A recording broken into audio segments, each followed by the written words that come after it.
She wouldn't even be allowed to clean toilets in China. The billionaire's wife sneered as her husband smirked beside her, mocking her in Mandarin, certain she couldn't understand a word. In the heart of a five-star restaurant in New York, their cruelty dripped like poison, meant to humiliate and degrade, while other guests pretended not to notice. To them, she was invisible, someone undeserving of respect. But what they didn't know was that she carried a secret far greater than their wealth or arrogance. A secret that would flip the entire room upside down, shatter their pride, and ripple across nations. Because the moment she opened her mouth, everything changed. Before that night in the restaurant, the waitress was simply trying to survive. Her name was Maya Johnson, a woman whose life had been anything but easy.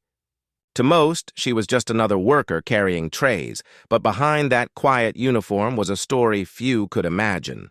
By day, Maya was a respected teacher of Confucian philosophy at a local university. She stood before classrooms filled with students, teaching them about wisdom, humility, and the timeless lessons of character. Her words carried weight. Her knowledge earned admiration. Yet the paycheck from academia wasn't enough to face the harsh reality waiting at home. Her young son had been battling a serious illness, and the medical bills stacked higher with each passing month. So, by night, Maya traded the chalkboard for polished trays, bowing politely to guests in one of the most exclusive five-star restaurants in New York City. The air there smelled of luxury, wine worth thousands poured without thought, food plated like art, conversations dripping with power and wealth. And there was Maya, gliding between tables, her posture steady, her expression calm. To the wealthy diners who barely lifted their eyes to acknowledge her, she was invisible, nothing more than background to their glittering lives. But behind her poised smile was exhaustion, and beneath that exhaustion was determination. Every step, every long shift was a sacrifice to keep her son alive. And though her presence went unnoticed by most, Maya carried a quiet strength that no amount of arrogance could erase. What she didn't know was that one evening her two worlds, her wisdom as a scholar and her struggle as a worker, would collide in the most unexpected way.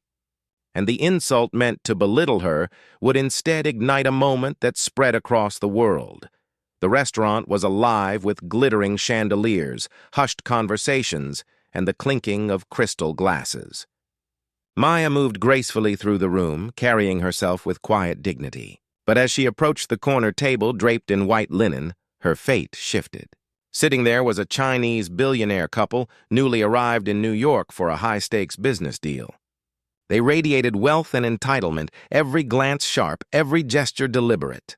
When Maya set their drinks down with steady hands, the wife leaned closer to her husband, her voice lowering into Mandarin. What came out was venom disguised as laughter. We wouldn't even allow her to clean our toilets in China, let alone serve the elite, her husband chuckled, adding a remark about how America must have no standards if someone like Maya was allowed to touch their table.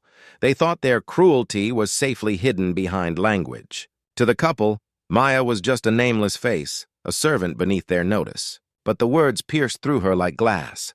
She had heard prejudice before, quiet whispers, dismissive stares. But this was different. This was deliberate humiliation, and though she kept her hands steady, her heart thudded with a mix of pain and fire.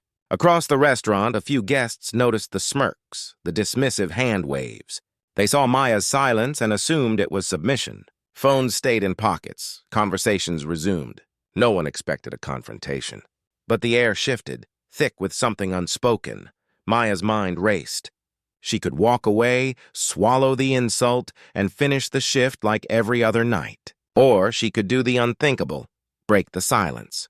And then, as if fate itself willed it, she placed the tray down slowly, looked directly at the couple, and spoke. Her words came in flawless Mandarin, "Jiao zhe bi bai." The arrogant will surely fall. 知者不惑，仁者不忧，用者不惧. The wise are never confused, the kind are never anxious, and the brave are never afraid. 你们用财富来羞辱别人，可是真正的尊严不能用金钱买到. You use wealth to shame others, but true dignity cannot be bought with money. The couple froze. The wife's smug smile faltered, her eyes narrowing in disbelief. Guests at nearby tables turned, confusion rippling across the room. In that moment, the illusion shattered. The language they had weaponized to demean her had become her sword. Whispers spread across the restaurant. Someone pulled out a phone and began recording. Another leaned in closer, not daring to miss a word. The couple's faces reddened, caught between outrage and shame, but there was no escape. The room had turned, its silence pressing on them like judgment. Still, Maya's voice did not waver. She wasn't shouting. She didn't need to. Every syllable carried centuries of wisdom, every word exposed the hollowness behind their wealth. She reminded them, and everyone listening, that true honor is not measured by money or power, but by how one treats those with less. By the time she fell silent, the restaurant felt suspended in time. No one moved, no one spoke. The only sound was the faint hum of a phone recording, capturing the moment that would soon explode far beyond those four walls. Because Maya's quiet defiance was no longer just her own. It was about to become the spark that lit a fire neither arrogance nor influence could ever put out. The moment Maya's final words hung in the air, the silence inside the restaurant was deafening. The billionaire couple sat frozen, their smug expressions stripped away, their arrogance suddenly naked under the weight of 100 eyes. What was meant to be a private insult had been transformed into a public reckoning, and it was no longer theirs to control. Across the room, phones tilted upward, recording every second. Guests who moments ago pretended not to notice were now witnesses, their faces caught between shock and awe. Some whispered, others stared openly, unable to believe what they had just heard. A waitress, fluent in Mandarin, dismantling billionaires with their own language. The wife's cheeks burned red as she slammed her hand on the table, muttering angrily, but her words faltered. The husband shifted uncomfortably, tugging at his cufflinks as if he could hide behind them. For the first time, the couple who walked into the restaurant untouchable now looked small, exposed, powerless, and cornered by truth. But Maya didn't gloat. She didn't smile or revel in the power shift. Instead, she stood tall, her expression calm, her presence commanding. She had not humiliated them for revenge. She had reminded them, and everyone listening, of a truth too often buried. Dignity cannot be bought, and humanity cannot be erased by arrogance. Then came the ripple effect. A guest's phone pinged with a live stream notification. Someone had already uploaded the video. Within minutes, comments and shares spread like wildfire. What began as a cruel remark in a five-star restaurant was turning into a storm no publicist could contain. The couple, realizing the walls were closing in, tried to rise from their seats, but the eyes of the entire room pinned them down. Their power had evaporated, and for the first time, they were the ones being judged. Maya stepped back, her tray still in her hands, but in that moment she was no longer a waitress. She was the voice of every unseen, every underestimated, every humiliated soul. And as the cameras kept rolling, one question lingered in the air, heavy and undeniable. What happens when the world finally sees the truth? The video spread across the internet like wildfire. Within hours, millions had seen it.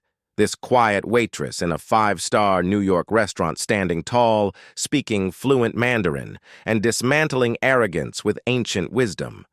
Headlines captured the moment, news anchors replayed the clip, and hashtags trended worldwide. Maya's name, once unknown outside her classroom, became a symbol of dignity and strength.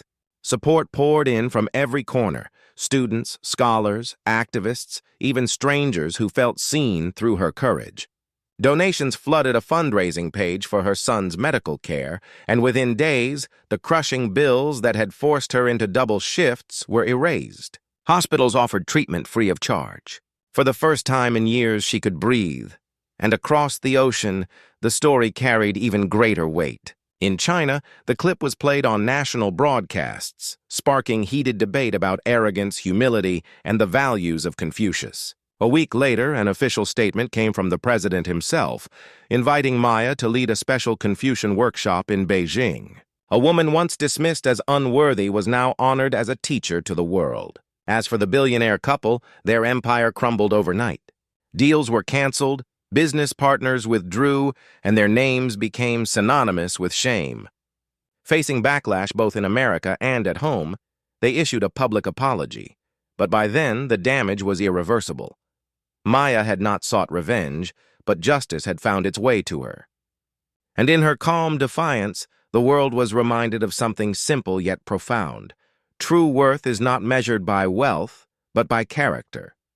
So the question remains, how many more Mayas walk among us, unseen, underestimated, enduring cruelty in silence? And what would happen if, like her, they finally had the chance to speak?